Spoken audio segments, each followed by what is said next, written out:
Namo Narayana. Welcome back. Today we are in chapter 4 of the Advaita Gita and Advaita Vedanta text.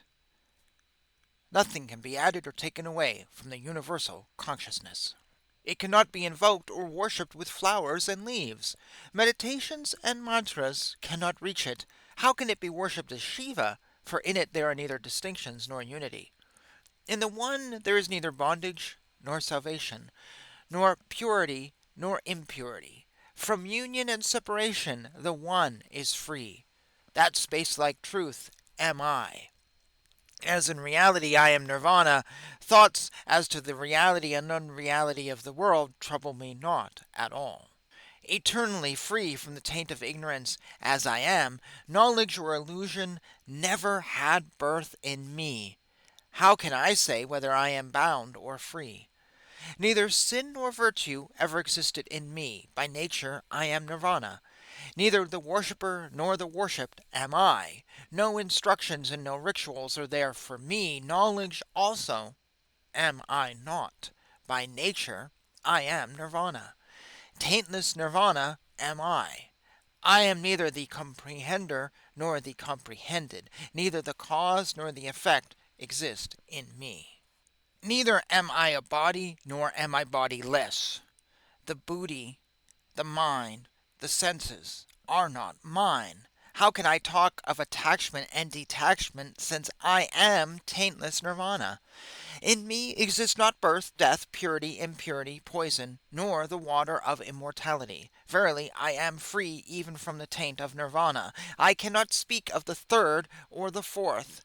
Neither a fool nor a pundit am I, neither silent nor of many words. How can I speak of reasoning or argument, since I am free even from the taint of nirvana? Giving up all meditations, all good and evil karma, drinking the water of immortality, the heroes know that I, from the taint of nirvana, am free.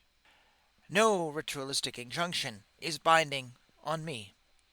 Mind, the seat of anxieties, does not exist in me. Far, far from me also is egotism. Space-like immortality giving knowledge absolute am I. I cannot say whether the world is nothingness, or if it is partly real and partly unreal, or if, like a flowing river, though ever-changing, it is in fact real as a whole. Space-like immortality giving knowledge absolute am I. There is not the least shadow of name or form in the infinite, nor is there unity or diversity in me. Oh, my shameless mind, why do you create such a confusion? Space-like immortality giving knowledge absolute am I. Ah, my friend, my mind, there is no cause for disquietude, since you are not the body. You are imperishable and eternal. Why do you cry so? Rest in peace. Space-like immortality giving knowledge absolute am I. Why are you troubled, my mind, my friend, since avarice, lust, attachment are not in you? Space-like immortality giving knowledge absolute am I. Why this craving for power, my companion, when in truth wealth is not thine? Mine and thine are not in thee. In your heart there is no meditator, there is no samadhi, nor is there any possibility of meditation in Atman. Time and causation never existed in thee.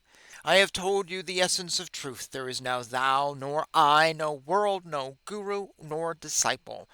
Know that by nature I am freedom absolute, I am transcendental truth. When Atman, the absolute existence alone, is, and it is, I, then where is transcendental truth? Where is bliss? Where is knowledge, secular or spiritual?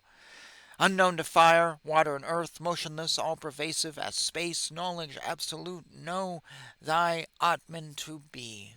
Renounce the world, and also renounce renunciation, and also give up the absence of renunciation. By nature, all-pervasive as space, knowledge absolute art thou. Thus ends this chapter. And I actually hate this line, space-like, immortality-giving, knowledge absolute am I.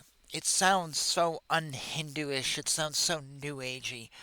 It's some weird translation. They're trying to put ideas that are clear, but it just sounds so like gibberish to me. Also, nirvana is a Buddhist word, not a Hindu term. We use moksha. Nirvana is slightly different than moksha and enlightenment. These are three different things. Please do not confuse them either with salvation, which is completely different. So the fact they keep saying nirvana, nirvana means the audience here is probably New Agers or slightly Buddhist folks.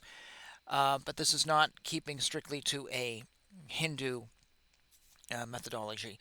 Also, I'm going to tell you one of the things that I don't like about Advaita Vedanta.